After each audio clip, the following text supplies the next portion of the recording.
Сәлем достар, бүгін біз сіздермен 3 пен 6 жас аралығындағы баланы талабы мен талантына қарай белгілі бір үйірме түріне апаруымыз керек. Яғни белгілі бір өнер түріне баулу керек, болмаса спорт түріне баулу керек. Неге қабілеті бар, соған байланысты, баланың қабілетіне байланысты белгілі бір салаға баулуы бастауымыз керек. Ол баланың сол бір 2 жасынан бастап көрініс табуы мүмкін. Тіпті 2 жастан бастап балаларға арналған әртүрлі үйірмелер болады. Ол бірақ 2 жастан 3 жасқа дейін анасымен, болмаса әкесімен, болмаса ата-әжесімен қатысуға болатын әртүрлі үйірмелер бар. Олар ақылы, ақысыз да болып бөлінеді. Енді баланың қабілетіне байланысты, өзіңіздің ізденуіңізге байланысты тапсаңыз болады. Қалада ондайлар өте көп. Одан кейінгі 3 пен 6 жас арасында көбіне көп үйірмелерді 6 жастан кейін деп мен 6 жастан кейін үйірмелерді көретінмін. 5-6 жастан басталатын, көбісі 6 жастан басталатын.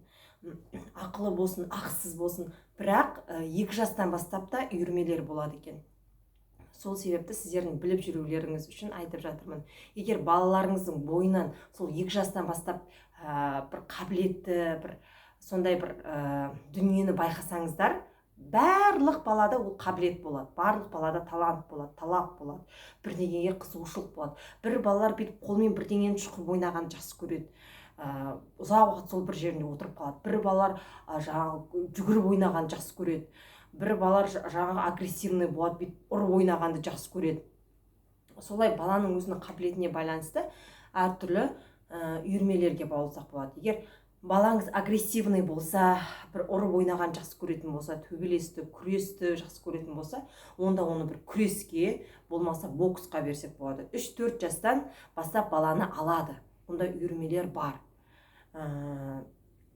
Ал егер де балаңыз бір жерінде отырып бірдеңені шұқып отырған жақсы көретін болса, онда оны суретке, болмаса үйде де істесеңіз болады. Үйде қол моторикасын дамытатын, бірдеңені сондай шұқып ойнататын бір ойын түрін үйретсеңіз болады.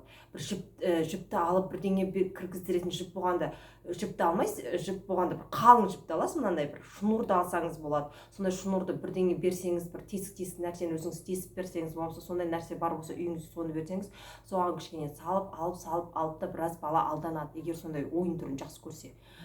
Болмаса бір сурет, болмаса бірдеңені жапсыратын, пластилиннен істейтін ба, оны үй жағдайында істесеңіз болады. Егер жағдайым жоқ, ақшам жоқ десеңіз, үй жағдайында пластилин беріп, болмаса сурет салғыздырып, қалам беріп деген секілді. Раскраска алып берсеңіз, болмаса өзіңіз сурет салып, қасына мінеке мынаны бояшы, сен мынаны үйтші, мынаны бүйтші деп, баклажканың қақпақтарымен де ойнатып, соны жаңағы балдың ыдыстары болады ғой, балдың ыдыстарын бөліп, әртүрлі түсінен осыған салшы деп, болмаса жұмыртқаның несі болса, қорабы болса, жұмыртқаның қорабы болса, сатып алған жұмыртқаңыз қорабы болса, соны бояп қойып, түстер бойынша салғыздырып деген секілді, солай ойнатсаңыз да болады. Бірақ негізі, егер жағдайыңыз жетіп жатса, қолыңыздан келіп жатса, қаражатыңыз болып жатса, онда белгілі бір үйірмеге қатыстыру мүмкін. Бірақ ақысыз да үйірмелер бар. Қазір таңда ақысыз үйірмелер көптеп ашылды. Суретке баулайтын, мысалы бірдеңен сонда кішкентай балаларға арналған үйірмелер өте көп. Қазір макраме дейміз, сондай бір атаулары көп, үйірмелер көп қой. Неде бар, 4 жастан бастап алады екен, 3,5 жастан бастап та ала береді екен. Робототехника, яғни бірдеңені құрастырып, бір робот жасап, бірдеңе қылып үйретеді. Мысалы сондай ақысыз өте көп, яғни ақысыз, бесплатно деп айтамыз, ақысыз сондай үйірмелер өте көп. Робототехникада қазір апарсаңыз болады, 1 сағат, 1,5 сағат бала кәдімгідей ойнайды, энергиясын шығарады, сізде демаласыз, бала да демаласыз ол уақытта. Бәрібірде, мысалы, балабақшаға баратын бала болса, мысалы 3 пен 6 жас аралығында, көбіміздің баламыз балабақшаға барады. Балабақшаға баратын бала болса, ол сенбі, жексенбі күні қатты ішіп пысады. Балада энергия толы болады. Бір өзін баланы жібере салуға қорқамыз да, аулаға жібере салуға. Сол себепті де баланы сондай белгілі бір үйірме түріне баулуымыз керек. Оның үстіне бала аулада ойнай беріп жалығып кетуі де мүмкін.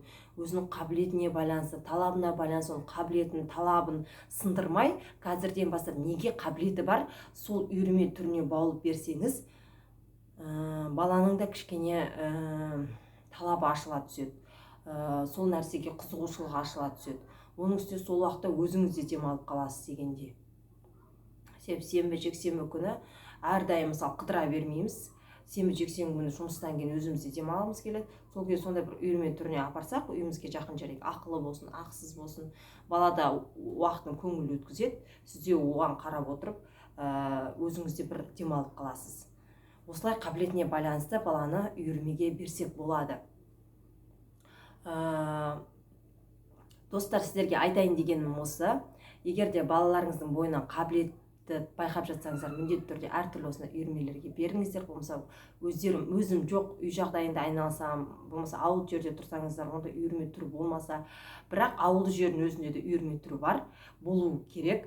Қарап көріңіздер. Осы интернетте де көп бар, баламен қалай ойнауға болатындығы жөнінде. Сол себепті де ақпарат пайдалы болса, арнама жазылыңыздар міндетті түрде. Ақпарат ұнаса, маған лайк басыңыздар, сұрақтарыңыз болса комментарийге қойыңыздар, мен міндетті түрде оқып жауап беретін болам. Сіздер балаларыңызды қандай үйірме түріне баулып жатсыздар, балаларыңыздың қабілеті қандай, қай үйірме түріне бергіңіз келіп жүр, сол туралы өздеріңіздің ойларыңызды комментарийге жазып өтсеңіздер болады. Менің басқа да балаға байланысты пайдалы видеоларым бар, ол үшін арнама өтіп, соны бала дамуына байланысты әртүрлі видеолар көрсеңіздер болады. Көргендеріңізге рахмет.